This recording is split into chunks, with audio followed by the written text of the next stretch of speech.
நீங்கள் கேட்டுக்கொண்டு இருப்பது கனேடிய தமிழ் காற்று.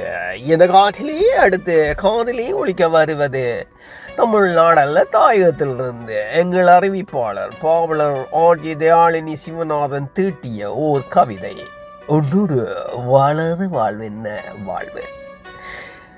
விண்பனி மேகங்கள் விளையாடும் வேளையிலே தன்மதி போல் நீயம் தரணிக்கு வந்தாயே, கண்ணிலே விழுந்து கனத்திலே புகுந்தாயே, எண்ணத்திலே நீயே ஏற்றினாய் தீபமே.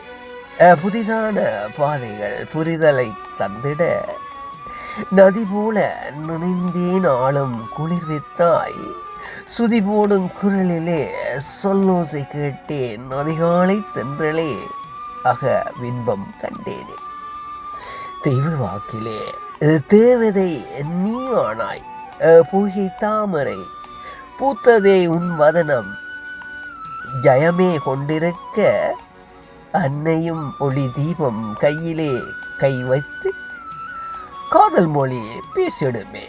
உன்னோடு வாழாத உண்மை வாழ்வெனக்கு என்றென்றும் கிடைத்திடுமா, எண்ணமும் நிறைந்திடுமா, முன்வினை பயனாலே முடிச்சு போட்டேனே, இன்பமாய் வாழ்ந்திட இது ஒரு புது சுகமே. அற்புதம் தயாளினி. சொல்ல வார்த்தைகள் இல்லை. மீண்டும் அடுத்த கவி ஊடாக சந்திப்போம். அன்பான அன்பு உள்ளங்களை உங்களிடம் விடைபெறுகின்றேன். நீங்கள் கேட்டுக்கொண்டு இருப்பது கனேடிய தமிழ் காற்று. இது ஆர்ஜிஆர் மோகன். நன்றி.